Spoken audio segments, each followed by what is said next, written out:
Welcome to Eyewitness Report for the week as we take you on a journey to different parts of the country based on the photos and videos you sent to us. This week we begin from Nasarawa State, Mararaba Cafe Road to be precise, where an eyewitness's lens caught the heap of garbage that has since become motorist companion along that route. We visited for an on-the-spot assessment. From there, we are traveling down to Lagos for a story on the Apapa Road construction. As users of that route might begin to enjoy smooth ride, one resident feels the effort might not last unless government did the needful. Also in Lagos, a fallen pole by Challenge bus stop Mushin is posing a lot of challenges to residents there, as parishioners of St. Peter's Anglican Church Alausa fear for their lives due to a loose electric cable resting on their roof. Okeyeke Bridge receives government attention. Now the community hopes federal might would spare them the menace of erosion. These and more on Eyewitness Report. I'm Chris Elems. Ibrahim Musa's lens caught this heap of refuse along the Mararaba Cafe Road and couldn't stomach it anymore. So he decided to send this post, and we share this on our portal.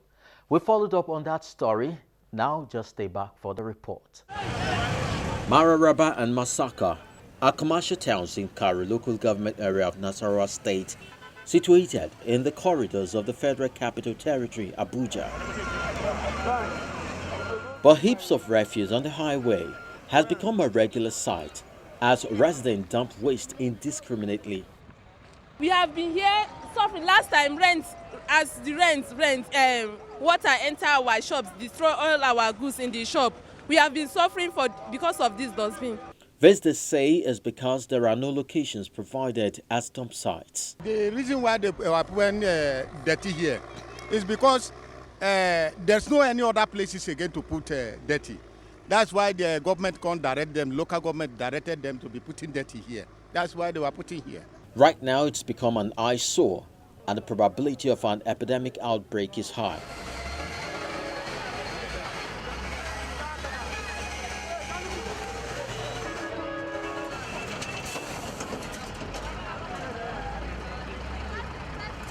For those who transact businesses on this corridor, it's a sad tale as patronage has gone low. Now, customer, they don't even buy market. No road for them to enter. For market here, they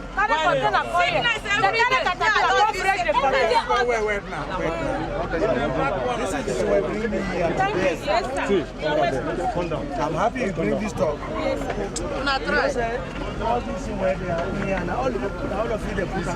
No, we don't put.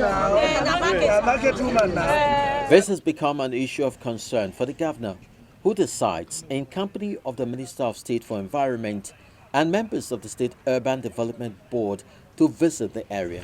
Keep moving the waste as far as it can go. We have naturally acquired the place. All right. Whoever has that place should come, we talk. Clearing of the huge stock of refuse gets underway. This, the governor plans to be a regular activity. Please, give way for the people.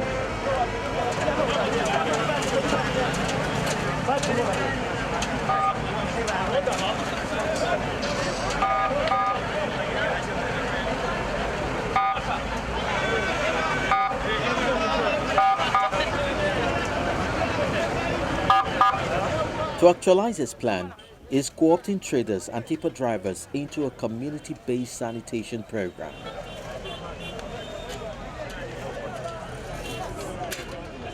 It tells them that 4 places have been earmarked as dump sites. The government has procured about 5 dumping sites for the dumping of refuse evacuated from the high street. I would appeal to the citizens of this corridor to support the Nasarawa Urban Development Board and government officials who are tasked with the responsibility of ensuring the evacuation of this refuse. I'm also calling on the citizens of the Karu axis to please not to dump refuse on the roads or on the setbacks or on areas that are not earmarked for refuse collection. We will continue with this pragmatic approach as a community-based initiative for a while. If it succeeds, which I pray it will, we shall all be participants in ensuring the sustainability of our environment. The waste generated here will be recycled, according to the Minister of State for Environment. There will be the construction of a facility that will lead to putting in machineries that will help to recycle this waste. There will also be sorting. If you observe what we have at the background here, every piece of rubbish is dumped in one location. This is not the standard practice in other parts of the world. What we intend to introduce is to ensure that this garbage are sorted out, the plastic and leather bags in one place, metal scraps in one place, and steel from scraps of vehicles and other steel-related things will also be in one place. Then degradable things like household dumps will also be sorted out. So you have a group of about 4 refuges that can be segmented, and each and every one of these segments can be processed. You can get the pellet from the leather bags and recycle it. You can get the degradable ones like the household dump that you can turn into manure and send it to farmers in the farm. So it's going to be a comprehensive outfit. The Federal Ministry of Environment has the template, and we intend to translate it into this place. And by the end of the year, hopefully, there will be something significant to show. The residents are grateful their environment is getting clean again, and they commend the initiative with a promise to comply. Yeah, that will comply very well. It's a good initiative because this will make the environment to be clean. And if you have given it to be community-based, it means the community people will be responsible to observe and checkmate people that are dumping refuse where it's not supposed to be. If things are done like that, you discover that the government will move forward. We're happy that the government has come, they have seen it, and the environment will be clean. And everybody in Nigeria will now have a very safe environment. So it's a good initiative. In order to keep the area clean, the governor discloses the sanctions will be imposed on residents who refuse to comply with the directive. I feel we should have another approach where we will join hands and collaborate and partner with organizations that live within this corridor so that we all can have what we call this community-based sanitation initiative, where every citizen within this corridor will consider it his own responsibility to add value to the sanitation of this corridor. That with the initiative we are going to have, where each of the collection points will be made self-subsisting. They will have their tippers, they will have their payloaders, they will have their workers dedicated to that point alone. At that point, we will ensure an appeal to citizens to respect these laws and comply with this approach.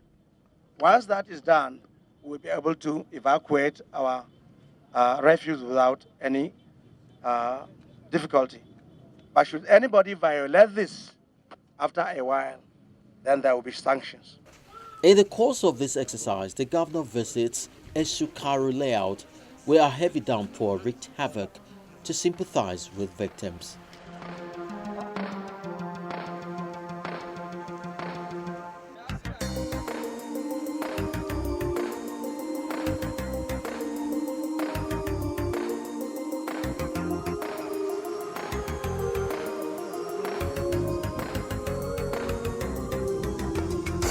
Now that the cleaning exercise has started, having it sustained will be of immense benefit to the people.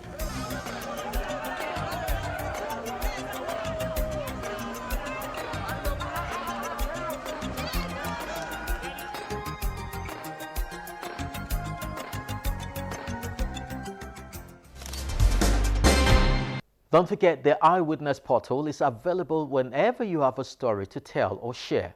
Simply download the Channels TV app, tap on the Eyewitness icon and follow instruction on how to get your photo or video uploaded. Always endeavor to add a form of contact such as email or phone numbers to enable us get in touch with you for follow-up to your stories.